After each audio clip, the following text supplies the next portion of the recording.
Hey everyone, it's your guy back with another deep dive. Today we need to talk about what's really happening on the ground in Ukraine, because the dynamics are shifting in a way that a lot of people aren't paying close attention to, since the full-scale invasion kicked off back in February 2022. And especially after Ukraine's counteroffensives in Kharkiv and Kherson in the fall of that same year, the momentum has largely been on Russia's side. Sure, their advance has been painfully slow, more of a crawl than a sprint, but they've been consistently grinding forward, chewing up Ukrainian territory bit by bit, meter by meter, village by village. But now, as we hit 2026, things are starting to look fundamentally different. The Russian war machine and the entire economic system propping it up is feeling the strain like never before. For a conflict now entering its fifth year, this could be a game changer for what comes next.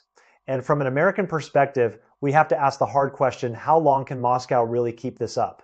Because let's be honest, we've been watching this unfold for years now, and the signs are becoming impossible to ignore. The longer this goes, the more it looks like Russia is running on fumes, and that has serious implications for global stability, something we Americans care about deeply, given our own commitments to NATO and our allies in the region. Let's start with the territorial picture, because the numbers tell a pretty stark and unforgiving story. Back in 2014, after the Crimea annexation and the Donbass unrest first erupted, Russia and its proxies held about 7% of Ukrainian land. That was already a significant chunk, but it was just the beginning when the full-scale invasion launched in February 2022. Russian forces blitzed in from multiple directions. From the north towards Kyiv, from the east in the Donbass, and from the south out of Crimea, and at their peak, they controlled nearly 27% of Ukrainian territory. That was the high water mark, but after Ukraine's successful counterpunches in Kharkiv and Kherson, which caught the Russians completely off guard, by November 2022, that number dropped back to roughly 18%. And here's the kicker over the next 3+ years of brutal attritional warfare. Think millions of artillery shells fired, thousands of armored vehicles destroyed, and casualties well into the six figures on both sides.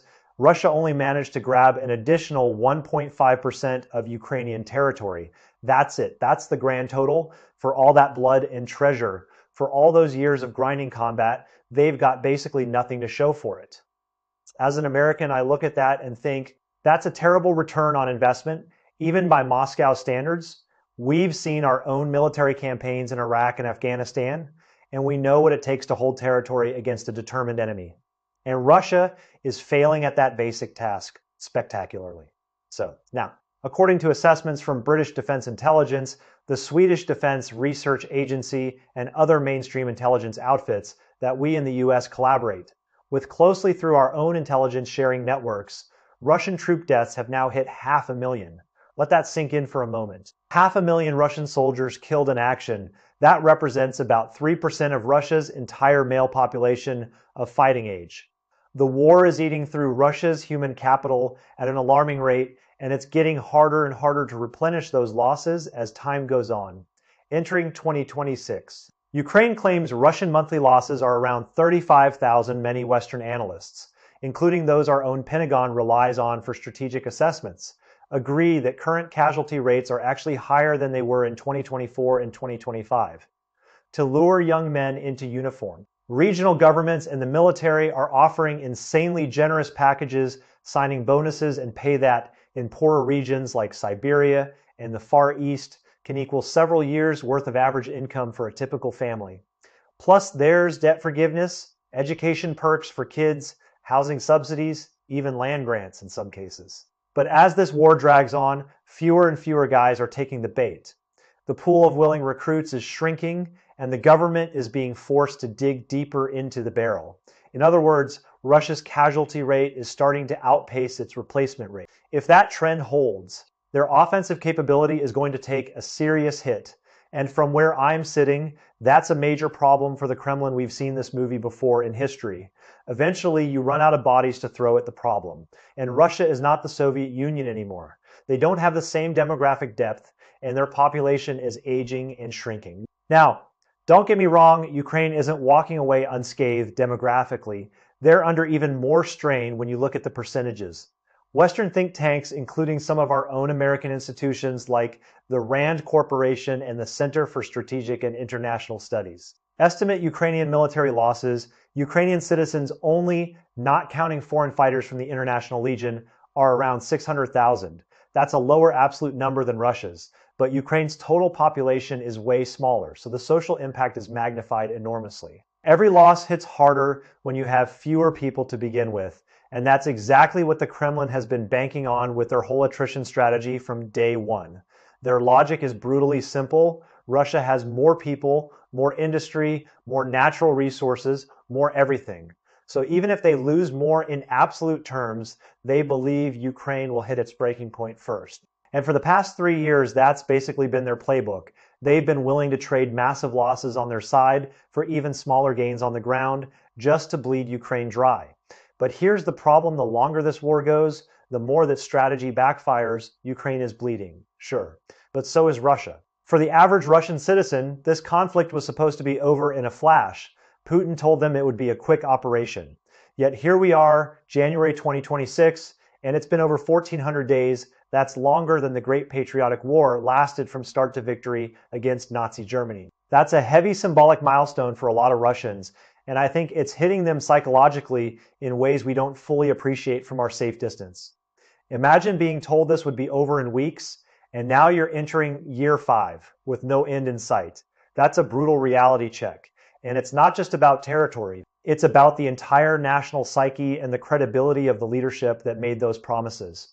And even at the pace set in 2024 and 2025, taking the entire Donbass would still take years, if not decades. And the Donbass is one of the Kremlin's core strategic goals that they absolutely refuse to give up, no matter the cost. Multiple reports from both Russian and Western sources say Russian leadership has been pressuring the military brass to speed things up to finally secure the rest of Donetsk Oblast. But according to the Institute for the Study of War and other groups that we in the U.S. intelligence community follow closely for open source analysis, while Russian forces managed to grind forward through late 2024 and early 2025, taking about 500 square kilometers in 6 months, things have slowed dramatically in 2026. In April alone, Russia actually lost control of about 1,000 square kilometers of territory. They went backwards, not forwards. That's not a huge chunk in the grand scheme of things, but it's a warning sign that cannot be ignored. The attrition model that's kept them going for so long is hitting its own limits. At this rate, even taking the entire Donbass by 2028 looks like a pipe dream, and some analysts are starting to say it outright in their public assessments. As an American watching this, I can't help but think the Russians are running out of steam, and they know it. You don't lose territory if you're winning. You don't slow down if you have the momentum. This is a sign of deep structural trouble. So why the shift? Why isn't Russia pushing like they used to? It's not just about what's happening on the front lines where soldiers face drones and artillery every day. For years, Russian officials have touted their economic resilience in the face of sanctions. Officially, GDP grew 13% from 2020 to 2024, even during the war, but plenty of researchers aren't buying those numbers. Sweden, for example, used satellite nightlight data to estimate the economy actually shrank by 8%. The official inflation rate is 10%, yet the central bank jacked interest rates up to 21%, which tells you inflation is way worse than they're admitting to the public. In mid-2026, official inflation was 5.2%, but Swedish military intelligence estimates it's closer to 15%. If that's accurate, Russia's spending power is much weaker than it looks on paper. The war is sucking up labor into the military and defense plants, pushing wages up in those sectors, and ballooning government spending on everything from ammunition to soldiers' pay, all of which fuels more inflation across the economy. And this pressure isn't going away as long as the war continues. For ordinary Russians, that means rising prices at the grocery store, shrinking living standards, and more friends and family shipped off to the front lines. Despite heavy internet censorship and the crackdown on independent media, public mood is shifting. Putin's approval rating has dropped to 67.5%, down from over 80% in the early stages of the war. That's not an immediate revolution, but it shows the stress is building in Russian society, and from an American perspective, that's exactly the kind of pressure that could force Moscow to rethink its strategy. When your own people start questioning the cost, you've got a problem, and we've seen authoritarian regimes fall before when they overreach. This could be that moment for Putin, and it's not just Russia's own problems that are causing these shifts.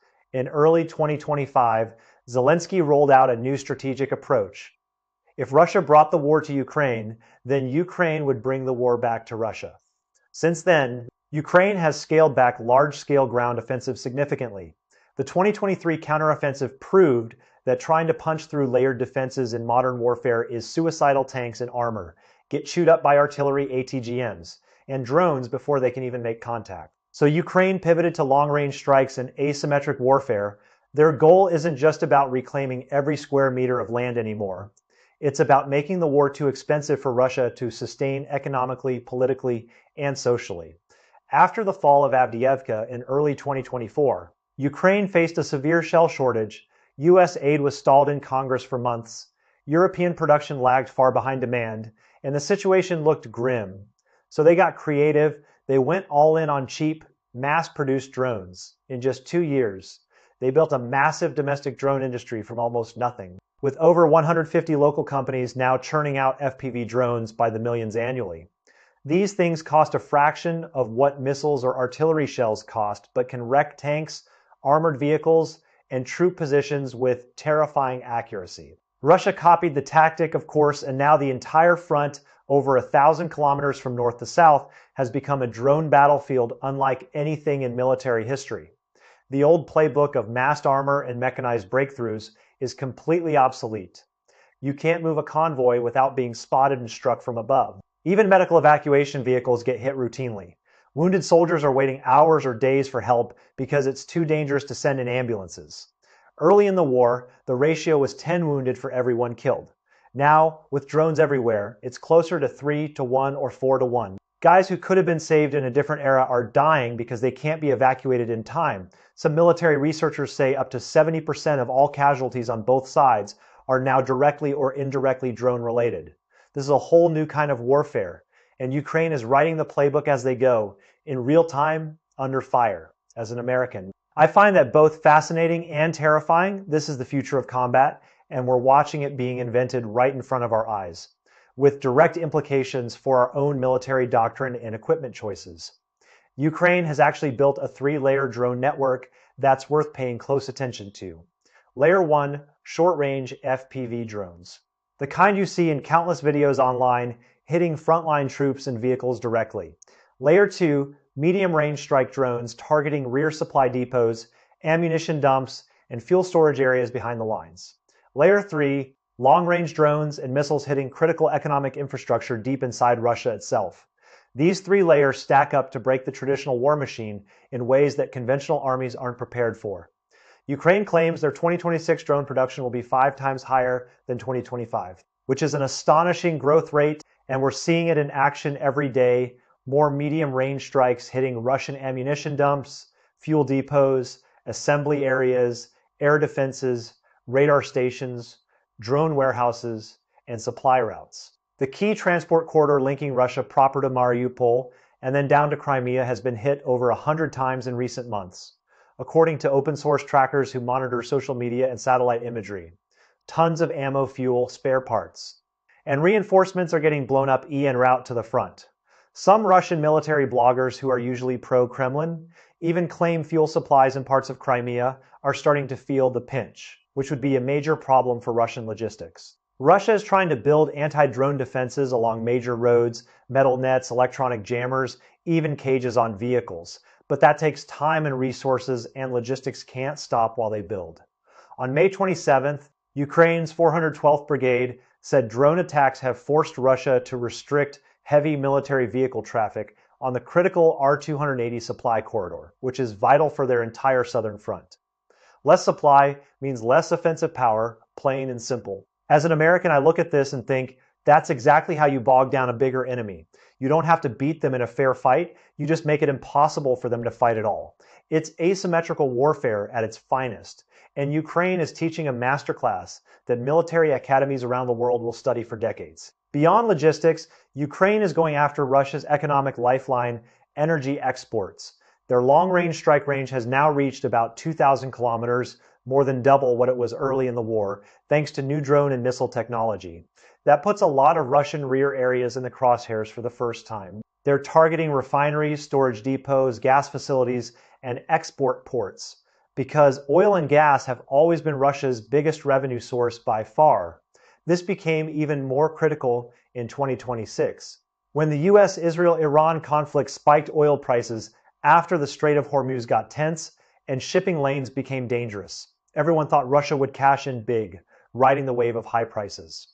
But Ukraine wasn't having it just in April and May of this year. They hit at least 20 refineries and energy export facilities inside Russian territory.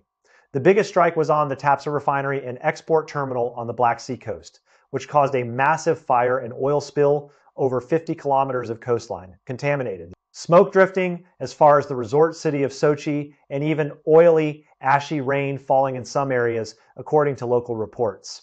From St. Petersburg in the north to Moscow in the center to the Caucasus region in the south and beyond, strikes are becoming routine, and it's showing up in the hard economic data. Bloomberg reported that in March, Russian seaborne oil exports dropped by about 300,000 barrels a day, with total refinery output falling below 6.9 million barrels a day. The production losses ate up the gains from higher prices. So Russia didn't actually profit from the Hormuz crisis at all. Ukraine even has a name for this tactic: dynamic sanctions. Instead of financial penalties imposed by Western governments, they use drones and missiles to blow up the infrastructure that generates revenue in the first place. Of course, Russia is fighting back, pouring money into anti-drone systems, jammers, and protective netting around energy sites. But that just adds more costs to an already strained budget and diverts resources from other priorities. As an American, I have to admire the creativity and the audacity. They're turning economic warfare into kinetic action. And it's actually working in ways that traditional sanctions couldn't achieve. And then there's the new headache that I think is going to be a real problem for Moscow going forward: Starlink. Russian forces have been using unauthorized Starlink terminals in occupied areas for communications and drone operations. But in 2026, the restrictions tightened significantly, with some systems going dark. Russian troops are having to fall back on older, more traceable radio antennas, which makes them easier targets for Ukrainian counter-drone teams and electronic warfare units. Even worse, there's the Telegram problem. In Eastern Europe, Telegram isn't just another messaging app, it's the backbone of communication for millions in Russia, Ukraine, and Belarus. A lot of people use it for daily news, work coordination, and personal communication. Starting in May 2025, Russia began throttling and partially blocking it, and by April 2026, the restrictions got even tighter. Officially, it's to stop Ukraine from using Russian mobile networks for drone control and coordination. But it also hampers civilian organizing and protest coordination, which is a bonus for the Kremlin. And guess what? Russian military units themselves have been heavily dependent on Telegram for battlefield coordination, including artillery targeting and drone feedback. So now, with training degraded and drone attacks constant, losing Telegram is making their communication even harder. From an American standpoint, we've seen how critical secure communications are in modern warfare. And this is a major vulnerability for Russia. You can't fight a modern war if you can't talk to your own troops efficiently. We learned that lesson the hard way in our own conflicts in Iraq and Afghanistan, and Russia is learning it now under much more difficult circumstances. On the political front, there's a big shift in Europe that we need to talk about because it affects the entire balance of support. In April 2026, Hungarian Prime Minister Viktor Orban lost in a landslide to opposition candidate Peter Magyar. That's huge for Ukraine, because Orban had been blocking a 90 billion euro EU loan package for months, using Hungary's veto power to stall it. Magyar says hell lift the veto immediately, meaning Ukraine could get that money, interest-free, no less. And the EU expects to recoup it later from Russian reparations after the war. That's a massive infusion of cash that could change the entire economic picture for Ukraine and allow them to rebuild even as they fight. Meanwhile, military cooperation is deepening across the continent. Germany signed a deal to co-produce thousands of AI-equipped medium-range drones in Bavaria, bringing Ukraine into their defense industrial base. The UK is co-developing new combat drones with Ukraine. Drawing on British expertise and Ukrainian battlefield experience, Denmark is partnering on defense and energy projects. This isn't just about handing over weapons anymore. It's about integrating Ukraine into Europe's defense industrial base for the long haul. And as an American, I see that as a smart move that makes Ukraine more self-sufficient in the long run. We've been carrying a lot of the weight in terms of military aid. and it's good to see our European allies stepping up in a big way. It takes the pressure off our own defense budget and shows that our allies are serious about their own security, which is exactly what NATO was designed to do. Also, let's not forget the recent US-Iran dust-up. That's relevant here in a roundabout way. Iranian drones gave us air defense systems a black eye in the Persian Gulf, taking out over $1.3 billion worth of US equipment for the cost of a few Toyota pickups equipped with drone launchers. That's an embarrassing moment for our military, no doubt about it, but the US response was actually pretty smart. They flew 201 Ukrainian counter-drone experts to Saudi Arabia to help deal with Iranian drones. Think about that. Ukraine, a country fighting for its very existence, has become the world's leading expert in counter-drone warfare, and we're tapping into that expertise. Ukraine has become a laboratory for innovation in this war, and their allies see the immense value. They're not about to cut loose an asset that's proving its worth in real time on the battlefield. And honestly, as an American, I think that's a smart investment for us. These guys are learning how to fight the wars of the future, and we're getting that knowledge and those techniques in return, which will benefit our own military for years to come. That's a bargain in my book. We spent billions on our own defense research and development, and here we are getting real-world data from the front lines for free, plus trained experts who know how to defeat the drones that our adversaries are also using. Bottom line, as we move through 2026, Ukraine's strategy is starting to pay off in a big way. The wind is shifting, and it's blowing against Russia. Now, Russia can't even secure Donbas, which was supposed to be their minimum goal, their bare minimum, and it's slipping away from them day by day. Putin is stuck with two bad options that I think are worth spelling out clearly. Option 1, settle for a ceasefire along current lines, abandoning the full Donbas conquest that he's promised the Russian people. But Ukraine is smelling blood and probably won't accept territorial concessions at this point, and Russian hardliners won't tolerate it either. They'll see that as a betrayal of everything they fought and died for over the past 5 years. Option 2, double down with another full-scale mobilization. Maybe another 200,000 troops sent to the front, but that's a political nightmare for Putin. His approval is already sliding. As we mentioned earlier, the last time he tried a partial mobilization in September 2022, it sparked a mass exodus of hundreds of thousands of men fleeing the country to avoid conscription. And it generated huge domestic backlash that surprised even his inner circle. Now we're 5 years into the bloodiest conflict Russia has faced since World War II. The economy is under immense strain. The state is tightening censorship. Ukrainian drones are buzzing across Russian soil every single day. The front is frozen in place, and the ghosts of Wagner's mutiny still linger in the public consciousness. Putin's popularity is at a historic low by his standards. Is he really going to risk another round of mass mobilization just to take Donbas? That would be political suicide and could trigger social unrest on a scale he can't control. Or will he bite the bullet on some kind of truce, even if it means swallowing his pride and admitting defeat? Time will tell which path he chooses. But for now, from where I'm standing, 2026 is starting to look like Ukraine's year. And honestly, as an American, I think that's a good thing for the balance of power in the world. A strong Ukraine means a weakened Russia. And a weakened Russia is less of a threat to our European allies, to our NATO partners, and to our own national interest. That's a win in my book. That's it for today. Drop your thoughts in the comments below. I read them all, even the angry ones, and I'll catch you in the next one. Peace.